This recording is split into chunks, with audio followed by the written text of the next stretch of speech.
Fala galera, beleza? Mais uma questão do Enem 2024 que eu vou resolver para vocês. Para quem não me conhece, professor Hugo Pena, professor de matemática há mais de 15 anos, com uma questãozinha especialmente preparada para vocês, beleza? Questão da prova do Enem, amarela número 143, beleza? Então, bora para a questão.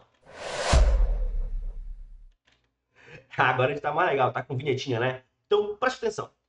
Uma imobiliária iniciou uma campanha de divulgação para promover a venda de apartamentos que podem ser pagos em 100 parcelas mensais. O valor da primeira parcela é fixado, né, é fixado no momento da compra, com o pagamento dessa primeira parcela. Então, fixei agora, já paguei. A partir da segunda, o valor é determinado pela aplicação de um acréscimo percentual.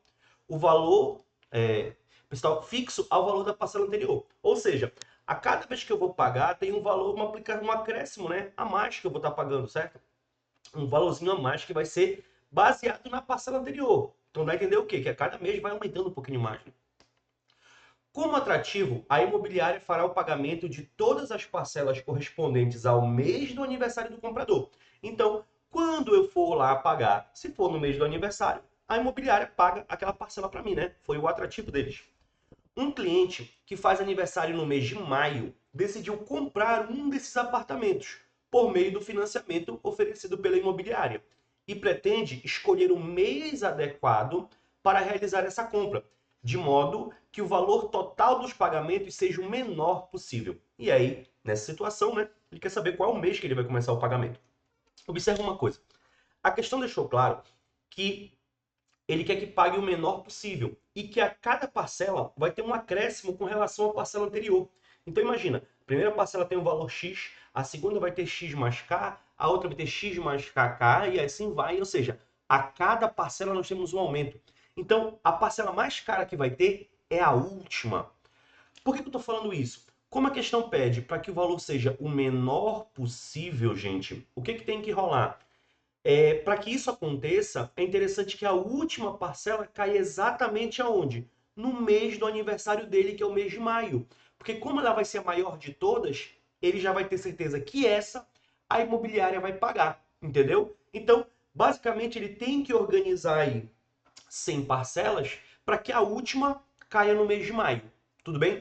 Gente, essa é uma questão de divisão matemática. Então, o que já aconteceu em várias questões do Enem? Sempre que eu pego um valor e divido em quantidades, né? Por exemplo, como é uma situação como essa, eu posso ter uma divisão com resto ou sem resto. É isso que vai interessar para a gente, tá bom?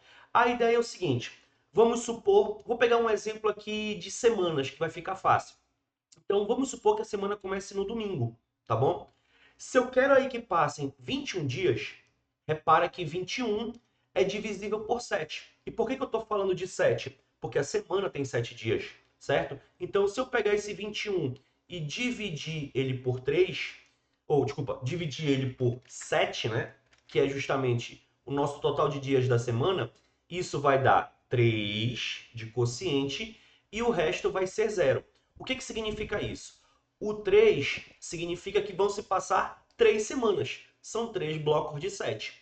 E o resto ser zero quer dizer que esse último ciclo, essa última repetição, termina no último dia da semana. Que neste caso, como a gente começa num domingo, o último dia da semana seria quem? Seria sábado. Só para deixar claro para vocês, não é que o último dia para esse tipo de questão da semana seja sempre sábado. Depende do dia que eu comecei. Então, por exemplo, se eu comecei aqui numa terça-feira e eu faço a mesma conta, eu vou ter 3 semanas completas e quando finalizar, finaliza em quem? Na segunda. Por quê? Porque é justamente o último elemento que tem antes de iniciar o ciclo de novo, que seria como? Na terça-feira. Tá? O Enem já cobrou várias questões como essa. Então, a ideia é o seguinte, toda vez que o resto ele é zero, termina-se no último termo daquela sequência, tá bom? E se o resto não for zero? Por exemplo, vou pegar o mesmo exemplo nosso aqui, tá? Eu vou pegar o 21 e também vou dividir isso agora, eu vou dividir um não. Vamos pegar outro número agora. Vamos pegar o 23 e vou dividir novamente por 7, pensando ainda no exemplo da semana. E também vamos supor que a gente começa como? Numa terça-feira. O que que nós temos aqui, gente? Nós temos também um quociente, um resultado da divisão 3. Novamente, passam-se 3 semanas, só que agora eu vou ter um resto 2. O que significa isso? Significa que agora não vai parar mais no último elemento do ciclo. Quer dizer o quê? Vai até a segunda-feira, certo? Ele completa 3 blocos de terça a segunda, de terça a segunda, de terça a segunda, e além disso, ainda anda mais 2 elementos, tá? Ou seja, ainda vai andar mais 2 dias. Nesse caso, vai terminar o quê? Numa quarta-feira. Essa que é a ideia para esse tipo de questão. Então, se a divisão for exata, tá? Se a divisão for exata, ela termina no último elemento daquele ciclo. Se tiver um resto, a gente andaria mais para frente. Apesar de que nessa questão vai acontecer um pouquinho diferente, tá bom? Vamos apagar aqui, ó. Não, vamos fazer para cá para baixo. Qual é a situação agora? Eu quero agora que o último elemento do ciclo seja o mês de maio, tá? Então, vamos lá, pegando a nossa ideia aqui. Se o último elemento tem que ser o mês de maio, quer dizer que isso aqui, ó, lembra, maio vai fechar o ciclo. Lembra, ó? A segunda fechava o ciclo, então começava na terça. Se maio fecha o ciclo, na mesma ideia, o ciclo tem que começar em quem? Em junho, tá bom? Então essa é a ideia. Se eu pegar o mês de junho e terminar em maio, né, isso fechou um ciclo. E aí, quando isso acontece? Quando eu pegar as 100 parcelas e dividir, só que agora eu vou dividir por quem? Por 12. Por que por 12? Porque agora eu estou falando de meses e são 12 meses no ano, beleza? Se essa divisão der exato, a última parcela seria exatamente aonde? No mês de maio, coisa que infelizmente não vai acontecer. Mas vamos pegar essa ideia mesmo. 100 dividido por 12 vai dar 8, que vai dar 96. E vai ter um resto 4.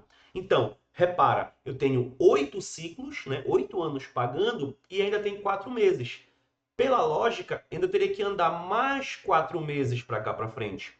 Porém, como a questão ela disse que tem que terminar em maio, né? Indiretamente tem que terminar em maio. Então, eu não vou andar 4 meses para frente, eu vou andar 4 meses para trás. E aí, antes de eu finalizar a questão, não te esquece de se inscrever aqui e dar um like se curtiu o vídeo, tá bom? Só para finalizar, mês de junho eu vou tirar 4 meses. Então, junho, maio, abril, março, fevereiro, alternativa A. Espero que tenha gostado desse vídeo. Até a nossa próxima questão. Tchau, tchau.